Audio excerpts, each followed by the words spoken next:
Hello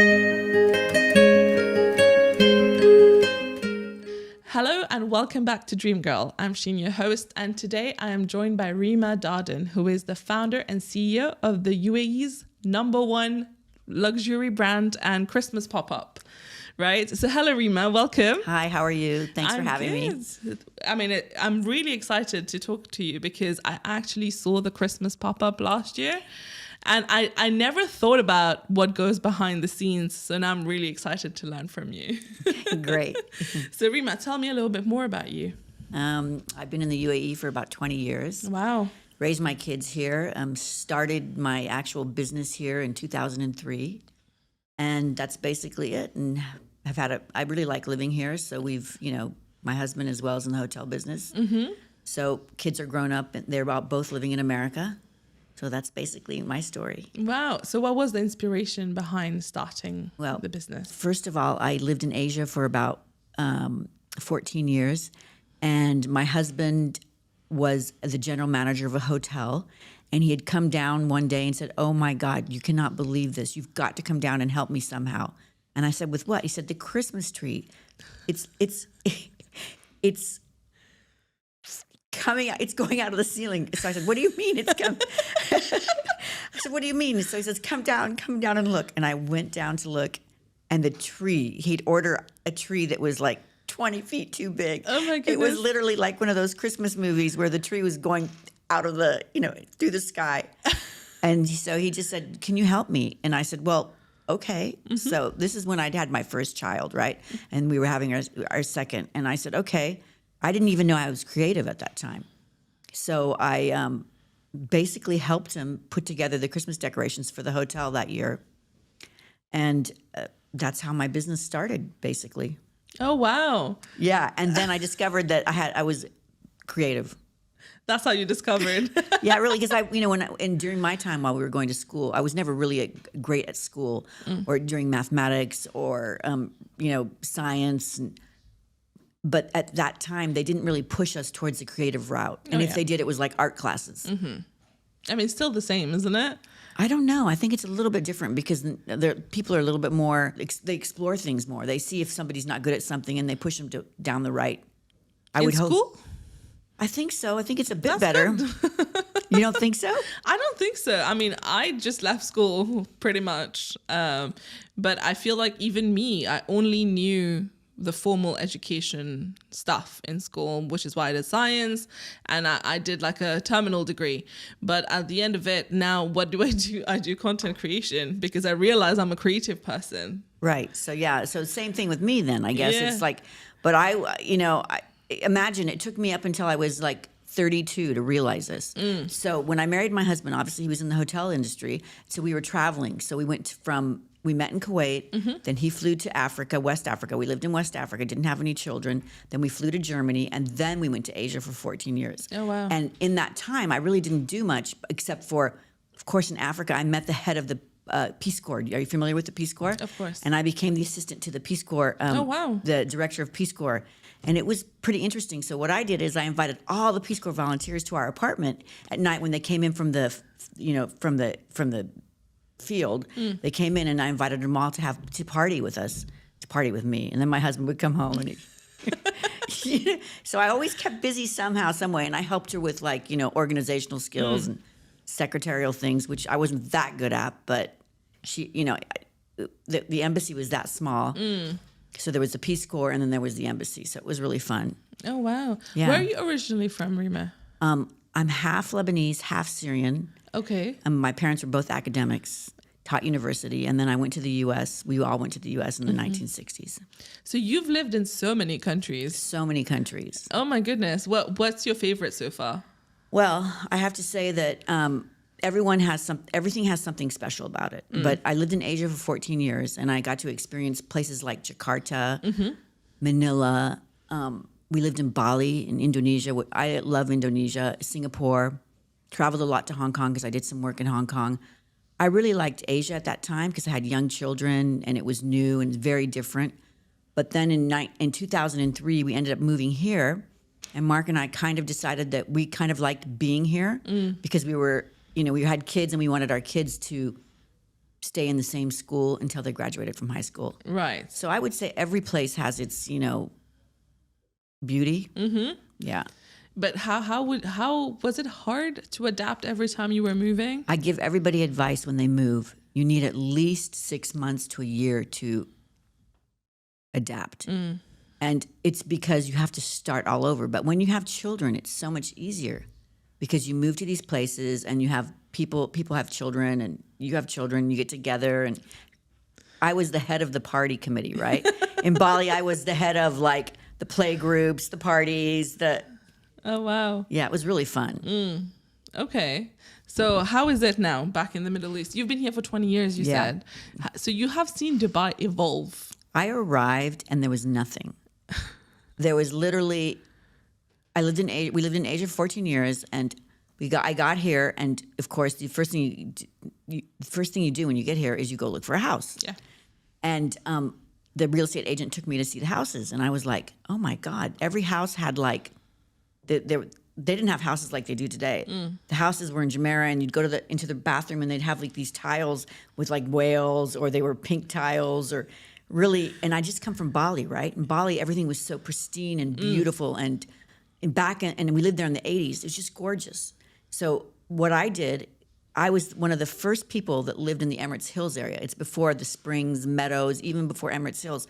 They had the lakes. Right. And I was living in the 4th Dima, and people were like, why are you living all the way out there? I said, because when I drove through those gates. You loved it. And I saw those pelicans or whatever, those metal pelicans. There used to be these gates at the very entrance. I don't know. Yeah, at the very, very entrance. And you came into this area, and I saw trees. And when you were in Jumeirah, there were no trees. It was just, you looked out the window, and there was a big pile of sand. It's just yellow. Yeah. Oh, wow. So over the time, what changes did you notice with Dubai? Because even me having been here for 2 years, the number of new buildings that just came out of nowhere around where I live, and now the traffic, it's just because so many people are here. This kind of reminds me of 2008 when the traffic, I've been through ups and downs here, where the economy was booming and things were like people everywhere and traffic, the same thing.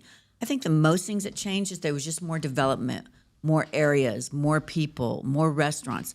When I first came here, we could hardly find a good restaurant to eat at. You had to go to a hotel.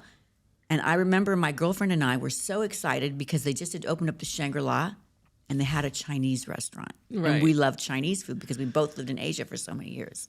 Oh, wow. So the changes, bigger and better things and, more hotels, more beach clubs. There's just more things to do. I like it, but some people are like, "Oh, I like the old Dubai." I like progress. I like new things. And do you feel like Dubai is forever home? I've been here for a good part of my life. That I do feel like it's home for me. It is. Yeah, and I like it. Okay. If I didn't like somewhere, I wouldn't want to stay. You know what I mean? Yeah. Sure. Everyone says, "Oh, Dubai this, Dubai that," but it's like everywhere. I've lived so many places, and for me, it's the perfect place because it's in the middle. I travel a lot to Asia because of my business, and it's easy. You get to the airport, you're in and out quickly. Yeah, honestly, I feel like the airport in Dubai, the experience is just so incredible. Whether you're a resident or a tourist, it's so much better than many places. Goodness. I went to London recently, and I've spent so much time in the UK. I'm used to the airport there, but I spent 2 hours at the immigration line, and then I waited 1 hour for a taxi outside. Same. Like I just went to Boston, and I get to Boston, and there is a line, like huge, like you can't even believe it.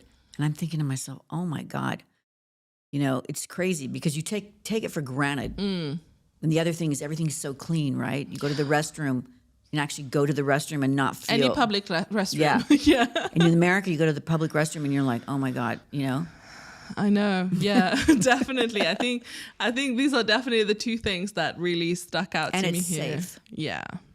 Which for me is one of the most important things. I don't want to have to live somewhere where I'm always looking over my shoulder. And that is getting to be difficult in a lot of places. Oh, 100%. Yeah. The safety here is incredible. Like you can go to the beach at night and you can walk as a woman. If you're a single woman, you don't feel as like in some places, it's really not safe. No, you can't. Like many places you can't walk at night. Yeah. But here it still feels very, very safe. Yeah. And yeah, I think it's incredible the things that they've managed to do. But Yeah. it's just, Done a great job. they just need to fix the traffic. I was thinking maybe they should build an overpass across full Sheikh Zayed Road. A second Sheikh Zayed Road on top. I mean, that's the only way. How else are they going to? Yeah, I don't know how, because they can't expand it. No. There's stuff on both sides. But, you just have to know, like, okay, I'm going to travel at this time. I'm going to go at this time. I'm not going to, I go downtown, dinner reservations are at 9 instead of like 8, because you're spending an hour in the car to get there. Yeah, I agreed. Yeah. But take me back to when you decided to start your business here. How was the process then? Oh, interesting. Yeah. So I just wanted to come here. I thought I was going to be just like I was in Singapore, right? Singapore, I had a sole proprietor business license. So I basically, it was my own business, and it wasn't an LLC, it's sole proprietorship. So it was easy. I worked legally, did everything out of my house. So I thought I was going to do the same thing here. No. There was no such thing. Things have come from, if you're asking about change, those sort of things have changed dramatically. So now if you wanted to get a sole proprietorship business, or if you wanted to get a business where you worked out of your house, you can. Yeah. But then you couldn't. So you had to, first of all, get a sponsor. And your sponsor, you had to pay him, obviously. And then you had to put 300,000 dirhams in the bank. Oh, wow. So that they visually could see that you had a bank account. With money in it. With money in it. And then there was only one economics department, which was in Dara. And you would go there, and basically it was a little bit complicated. It wasn't that easy. It's so much easier now. So how did you do it?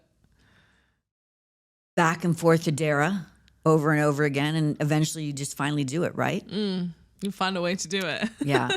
I had one sponsor, and then I had another one, and then I finally got another sponsor that I just liked forever, right? And at that time, was it the Christmas decoration business that you Actually, started? I had a shop. Right. I started it in Jumeirah Beach Road. We had a shop, and that's when I started. I had like non-seasonal accessories, and people loved it. And it was called Irony Home because a friend of mine who lived in the Philippines had said to me, "Bring my iron furniture to Dubai." And I said, "Please, Stephen, the iron furniture in Dubai doesn't work as well as in Asia because everybody's gates are made out of iron here. So they don't, they don't love it as much." But by then I'd already, called it Irony Home, and we, then I started bringing my own accessories and bringing stuff that people liked. And then we also introduced Christmas during the season. And the shop was about 80 square meters at that time. And that's where everyone was. The American school was up near, I think it was Jumeirah 1. So everyone lived around there as well, right? And that's basically how I started my business. And we did Christmas back then as well. But as the years have gone by, Christmas gets better and better and better. Yeah. So how was that in a Muslim country? You decided to introduce a Christmas special. People are so. In Dubai, you can just do just about anything, in terms as long as you stay within the rules, like anywhere, and it's very flexible. I never had an issue. I'd already put in my trade license that I was going to do Christmas, right? And then, they're very liberal, and from that sense, which I really appreciate because, they're not even that liberal in the U.S. For example, like I did a lot of work in Los Angeles, and I always had to make sure I included every religion while we were doing the Christmas setup because some people weren't really happy about the Christmas trees, right? So I think they're just very flexible here, and it's a Muslim country, and I don't use anything religious. Okay, I never do anything religious. Like I never do a big, nativity scene, or I keep it very generic and very, very festive, happy, joyful. And how did that lead to the idea of the pop-up store? Tell us more about the pop-up store, actually. After being in the shop on the beach road, I thought, since I'm doing well here, let me go to Dubai Mall. So let me get a shop at Dubai Mall. It's just before they opened, right? So I ended up leasing a shop at Dubai Mall, moving from the small shop for whatever reason. And I got to Dubai Mall, and it was a beautiful shop, and people really, really liked it a lot. But it was very expensive rent, right? I'm sure. And back then it wasn't as bad as it is now. But I was there for 8 years. And what we did every Christmas when I was in that shop is we transformed that store into a Christmas grotto. And it was 2,000 square feet, 250 square feet. No, 250 square meters, sorry, excuse me. And we didn't fill in the ceilings, so the ceilings were really high. So I was able to create something very nice. And that's how it all started. And I was there for 8 years. And then I decided that the rent was just too high. So I was working all this during the high season. And, it's hard to compete with, I wasn't really a furniture person. So it was, and that's not what I really wanted to do. I really loved Christmas and I really wanted to expand my Christmas business. So I said, let's go out of the mall and I'll see how we can still do Christmas. And that's how the pop-up.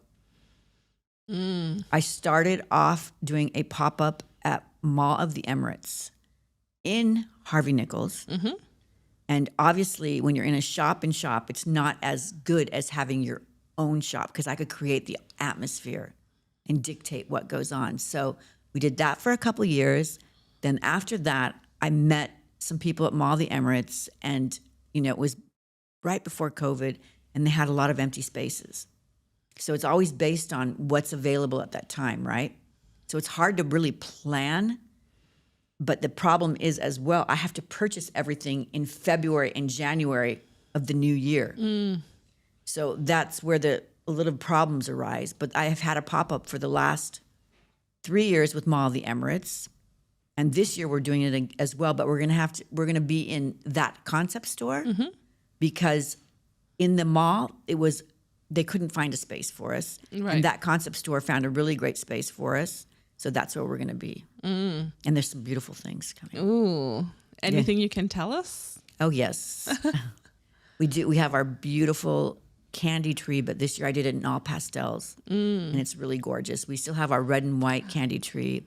I did a rustic tree. Oh, wow. And then we also have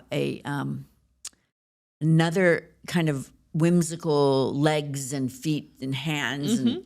And then we have our traditional gorgeous, we're going to do a 14-foot traditional tree in the middle of the store. Oh, wow. But beautiful, we have beautiful ornaments. And also we have our classic white and our classic golds. We have a lot of nice stuff this year. You have to come and you have to tell all your friends. Of course. Will there be Santa there as well? Yes. We're going to do 4 sessions of Santa. And also we're going to do a floral, like a wreath decorating class for people that are interested in that. And I'll teach a Christmas tree decorating class as well. Oh, nice. It's just simple techniques that you can use to decorate your tree to make your tree look better. Simple stuff. Oh, well, that's really cool. And is there somewhere where people can see when all the classes It'll all be online. Okay. And in Instagram, we'll have it on Instagram.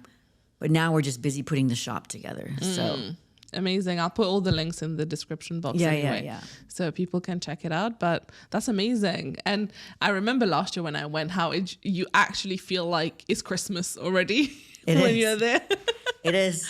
I mean, that's the main reason I do Christmas, because people are always happy at Christmas. And especially people that like to decorate are fanatics. And they will come to and back and forth to the store over and over again. I see the same people like 10 times. I don't have enough. I do have enough. I don't, Now they found something missing. They found something missing. And I always say to everybody, just, use your old stuff and add to it. Yes. And if you were to think back to your childhood, what was Christmas like for you? Well, my mother was Christian. My dad was Muslim. So we had a very interesting family because we celebrated everything. I remember every year my mom would pull out the ornaments. We had these beautiful glass ornaments that were sprayed with snow. And as the years went by, the snow got less and less and less. But I just remember having a really beautiful Christmas tree, and just Christmas was a happy time and joyful time. And I just love it. Yeah, same. I think, and also it's wonderful how Christmas has transcended cultures and religion now. And I feel like it's just a festive season for everybody. It's about joy. Yeah. It doesn't matter what religion you are. everyone likes it because it's about happiness and joyfulness. And it's around the time that kind of everybody has a holiday of some sort. We've got New Year's coming up, and then we've got Christmas, we've got Hanukkah, we've got, Diwali. I don't know when Diwali is this year, but I don't know. Like it's just about being festive, And, actually, I think it was in Bruges I went to, and they had a all year round Christmas shop. And I remember it was so incredible, and it was packed with people, and it was like middle of March or something. People always ask me, why don't you open a full year Christmas store? I can't, because I do other things really well, like design and decorating and lifestyle products and accessories. And I know how to create a beautiful environment, whether it be Christmas or home, so, and I just feel like in a Muslim country, I just feel like all your Christmas store wouldn't work. Yeah. No, agreed. I think Bruges is different because the weather is conducive. It's still kind of... The vibe is still... Yeah. But, okay. So now, obviously you are a self-made businesswoman. What advice do you have to young women who are trying to start businesses? Like, what are the things that if you look back now, you wish somebody told you? Before we carry on, just a quick word from our sponsor. This episode has been kindly sponsored by Irony Home, UAE's #1 festive decoration and luxury home decor brand. The CEO, Rima, who was also a guest on the podcast, has spent years curating the perfect assortment of products that will help you create a luxury lived-in look and feel in your space. Rima believes that every item is an opportunity to bring a little bit of luxury into your home. Irony Home helps transform your living space, creating the perfect balance between stylish sophistication and function. Their seasonal pop-up store, located in Mall of the Emirates, inside that concept store on the second floor, next to Asuline Books, is a magical wonderland they create every year so that the customers can experience Christmas in a new light. It is a truly magical experience, so if you are around, I strongly suggest to check it out. Relevant links and information will be in the description box below. Thank you, Irony Home. Well, I think, when I look back, I think it's important to understand the financial aspects of a business. That's really important. And then also, if you're going to do something, do it while you're still young enough to, before you have kids, right? Because it's in America especially, it's harder because you have kids and family. It's not like Dubai where you can get help. There's no help. Yeah. I think it's important to understand finances and you understand your product and have a vision. I don't necessarily think, doing a business plan is going to help as much as really understanding your own product and your vision. And what was your biggest challenge along the way? My biggest challenge along the way was, I guess, we self-finance this whole business. So it's not easy, because my items or my product, I'm always having to purchase. My money's always stuck in product, right? So I think that's was the most difficult, right? But you overcome that, What else? I would say, when you're a small business as well, it's hard when you find staff to keep staff because they're always, we're not as glamorous as maybe working for a big corporation, right? But the people that have stuck by me through thick and thin. And what's your assessment process when you're hiring? What are you looking for? Somebody who loves Christmas. Yeah, that's true. And somebody who loves what somebody who likes our product and understands our product, and understands what we do, and loves what we do. And somebody who comes to me and has already looked at our website and said, oh my God, you know what I mean? Yeah. Yeah, they're not new to the whole concept. No. And yeah. Okay. And so you also mentioned that you also do design and home design and stuff. Tell us I've done a lot of that. residential decoration. Residential. So it's easy for me to go into somebody's home and just transform it. How come? Because I can visually see it in my head. Are you a 3D visualization person? That is I'm terrible at everything else, but I can visually see everything. I know what looks good together. I know scale. And I think that's really important. And I know I always start with a clean canvas and bring in the accessories and the artwork. I don't like a lot of busyness. I mean, you saw some of the stuff that we've done on the website, right? So you can see that it has a very warm and comfortable feeling. Yeah, it gives the sense of space and light. Yeah. Yeah. And a lot of the home pictures I've posted on the website is one thing, but I've done a lot of things that I've never taken pictures of, right? And it's I seem to create that warmth, which for me, you can go to school 20 years, but you can never ever be able to create that warmth. Is something that's built in, you know. But how did you fall into this? The same like Christmas. Somebody said, "Can you help me do this?" And I started doing it, and that's what I mean. I didn't realize I was creative. Right. So, and then when I finished what I was doing, it turned out gorgeous. So do you do full homes? Yeah, I've done full homes. Oh, wow. Yeah. Okay. And what else do you do? So you do I mean, I do full homes. We do, I mostly do homes. I've done offices. I had a girl that I worked with here for many years, 10 years. She has an office. She does social media. And I did her offices 3 times. So, I mean, I prefer doing homes. And I prefer doing homes for people that love what I love. I know it sounds crazy that, you know, people want to do their own home, yes. But people have to like your style in order to employ you as well. And I guess you also need to understand them and Absolutely. how they want their space They to need be. to understand them and how. But a lot of times people say to me, I want the space just like, I like what you like. It's true. Really? Yeah. Well, obviously they have different, like maybe 5 kids versus 3 kids versus. Right. And I mean, now, you know, with technology, a lot of this space is also evolving. So we were designing our office and we had hired an architect and like a designer to do it. And then they showed us how it would look like using the virtual reality glasses where you can just walk through. It was incredible. It was a mad experience. I've never done that. Oh, you've never done it? I should do it. Because, you know, now when they take pictures, they can just upload it and It's so nice, yeah. it's so nice. And it felt like I was standing in the office because I've been in the office and I could see all the furniture in place, what that would look like. Did you use them then? We did, but they're still in the process of getting it done. So we haven't seen the final thing, if it will match. Hopefully it will. You know, we use a lot of drawings and a lot of 3D renders and stuff like that. And sometimes in the 3D render, it looks like one thing. And then when you actually do it, sometimes you got to change things a little bit. Because the furniture setting looks good, but then actually, in actuality, It doesn't. It's not that it doesn't. Sometimes you have to just, you know, Tweak it. Yeah. No, for sure. But where do you see yourself evolving with the interior design? Well, I'd like to, you know, do a few projects between Christmas and, you know, after Christmas, do the projects like from January through the summer, right? Like, and then again, because we do Christmas all year round, right? But I'd like to do 3 or 4 projects during that time. But I'm also launching in the U.S. next year in 24. So that is a big priority. Yeah.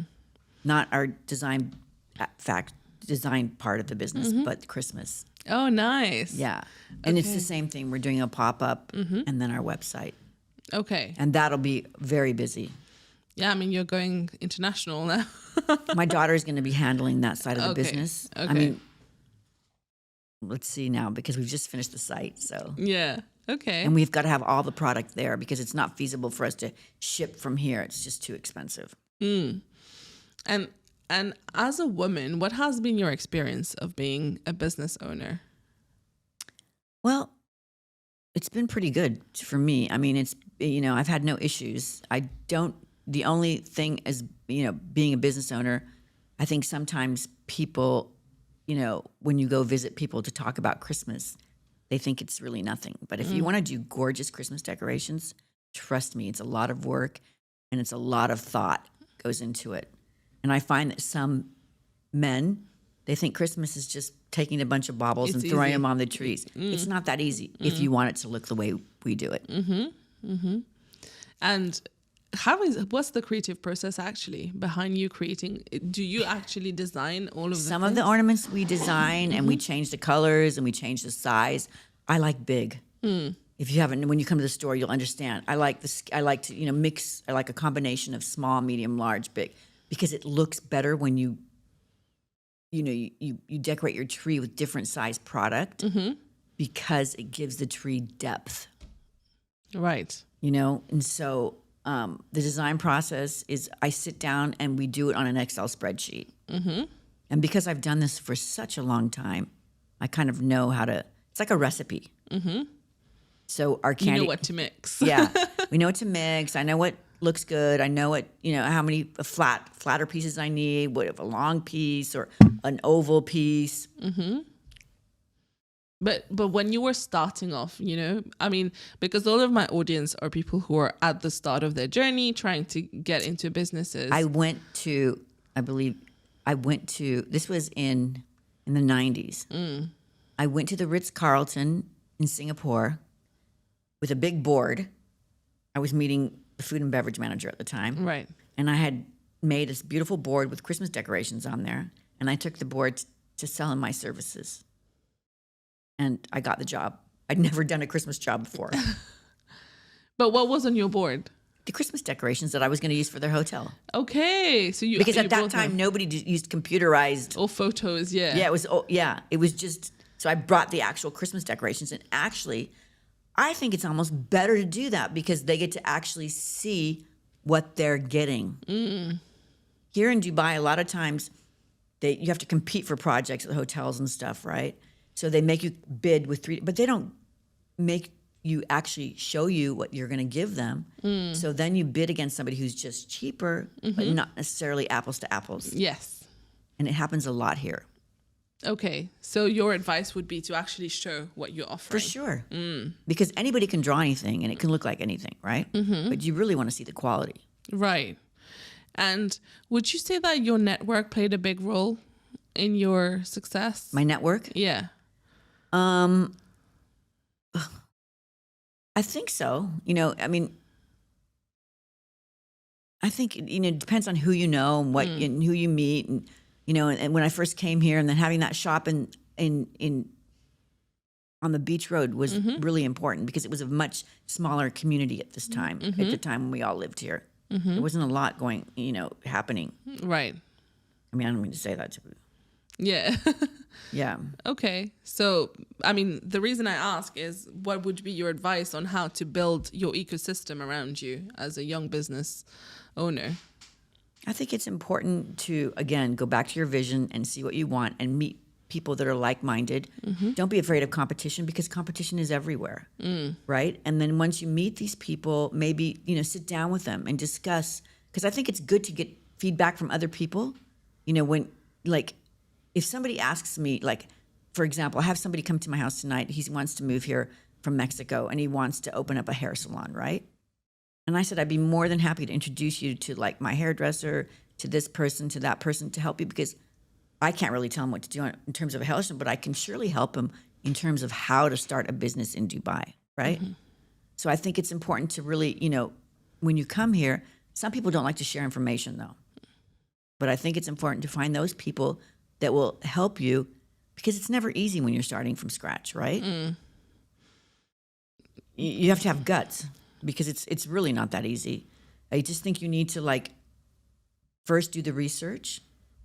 And in Dubai, you have to really, if you're an entrepreneur and you come and start a business here, it's not cheap. Like in America, you can rent a space, a warehouse, a little bit further from the town, and it's pretty reasonable. But if you're in somewhere like here, you rent a warehouse like in Al Quoz, it's not that reasonable. So you have to really do your research and see and find people that are like-minded that can help you, with questions and answers that you might need.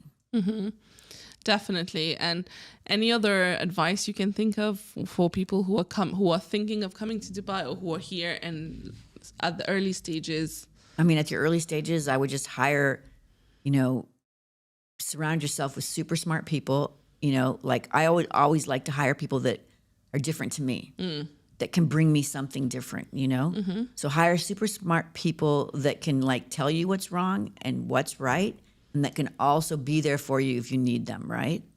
Yeah. Yeah. Okay, for sure. Anything else you want to share with us? Well, I mean, basically, that's, I just want everybody to know that come to our Christmas store. It's a great place. You're going to have so much fun this year. And then if anybody has any questions, really, when they come, and they really don't want to speak to somebody in the shop, they can always call me. Yeah. That's true. That's true. Because some people are really, I mean, they're really into decorating their Christmas trees. People take pride in it. You know, Yeah. they take ownership. It's like very important. Oh, 100%. And when I was in the UK, I remember people would put up their Christmas tree very early on, and they would really display it by the window as well, so that everyone can see it. And at night it's lit up, and we would walk down in our neighborhood and would always... Isn't that great, though? Yeah, you can assess everyone's Christmas tree, and it's always so nice. That's my favorite thing to do, is to, like, when I go back to like America for Christmas, I always find the area with the most lights, because there's always certain areas that people, and we go and we take a drive, and it's so nice and beautiful, right? Mm-hmm. And that's what you're missing here in Dubai. We don't have the snow. I mean, we have the snow at the snow park, The ski Dubai, yeah. but it's not the same as actually when you're in the mountains, Yeah. smelling the fresh air. And I also recommend to people here also, if you're here in Dubai, you're better off having an artificial Christmas tree, because the trees have been on a boat for literally a month. So by the time they get here, they're already ready to like die. So not because I want your business, but because it really is a problem, right? Yeah. And it's also more sustainable, Yeah. right? Well, I mean, yeah, and all our trees are fire safety. Everything's been regulated, so they're really great. Yeah. And also, you know what's great about Christmas? The Christmas markets. Oh my God! In Europe, they're beautiful, right? Oh, they are. They are. I've been to so many of them. Like, and I think my favorite is probably the Scottish one Nice. in Edinburgh. I've never been. Oh, it's amazing. Apparently, it's the oldest one in Europe, I'm sure it's gorgeous. and it's huge. And it was so nice. It's freezing cold, but just the vibe is just so nice. Yeah, and you can have the glue vine and all that stuff. But I lived in Switzerland. I was going back and forth to Switzerland because my husband was in Switzerland. Right. So I was going back in Switzerland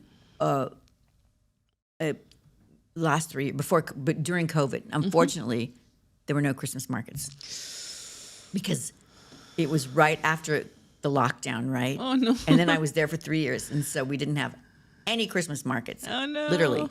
Oh, no. But which ones have you been to that you really In liked? Germany. I mean, it's been a long time since I've been to the Christmas market. I was there in Switzerland, where the best Christmas markets, and we didn't get to do anything because of COVID, right? Of course, yeah. But I've heard even here outside of Hub Tour, they have a Christmas market. Have you been? Never. Same. Because we're so busy at that time of year. Same. I'm barely here in December. Oh, really? Yeah. I usually am here until like the end, like the middle of December, and then I go because I spend it with my kids, right? Where do you go?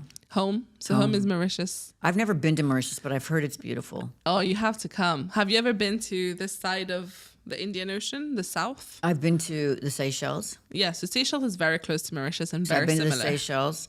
Been there twice. Very nice. My husband was actually mentioned to Mauritius just a couple weeks ago. Yeah, and then I've never been to the Maldives, no, just the Seychelles. Yeah, well, Seychelles is very similar to Mauritius, but Mauritius is a little bit more. We have bigger towns and cities. Right. It's not as small. Like the Seychelles was very small. Like when you went there, you were held captive. You were like, that's it. There are hotels there, and that's all your. Yeah, it's all walking distance. I'm like, oh God. Yeah. So do you put up a Christmas tree?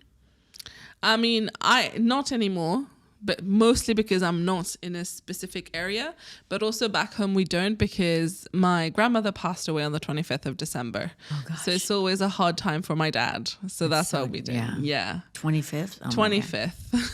25th.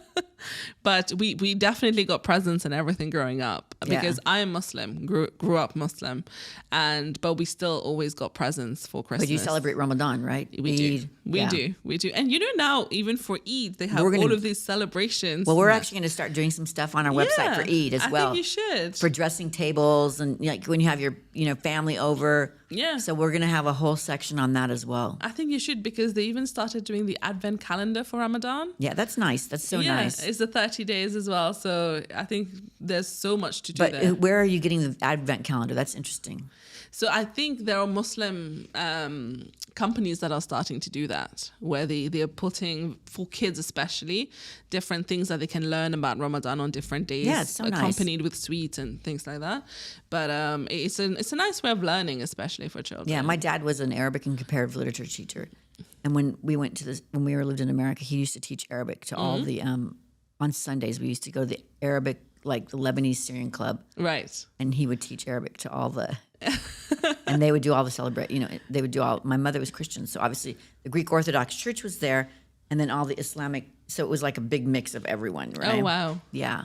How was it growing up with two different religion? I mean, my parents were so liberal, Right. and so educated that for them it didn't matter, and that's how they taught us as well. You were just exposed to everything. Exposed to everything, and we celebrated everything. Eid al-Adha, we celebrated Christmas, we celebrated Easter, we celebrated Ramadan, and then my parents were just so liberal; it didn't really matter to them. And they got married in the 50s in the Middle East, where Muslims didn't marry Christians, right? Yeah, and Christians didn't marry Muslims. But they fell in love, and they had the same beliefs and same education, and so that's just what. Yeah. And then they went to America. Nice. And how did you meet your husband? Funny enough, my mom was teaching university in Kuwait at Kuwait University, and my husband had just moved there 2 weeks. And my mom said, "Why don't you come?" And I said, "Okay," because my mom needed a change. So I went with my mom, and then I got a job at the Hilton as the banquet secretary, which was. I don't even know how that happened because I'm a terrible secretary. And he'd been there 2 weeks. I'd been there 2 weeks, and we met. Oh, wow. I really liked him in the beginning. I don't know if he really liked me, but it's 40 years later, huh? Hey, we're not going to question that now. Yeah. Okay. So that's how you met. You met in Kuwait. Mm-hmm. Nice. And then we went to Kuwait, then West Africa, then Germany, then Bali, then Jakarta, then Manila, then Singapore, then Dubai.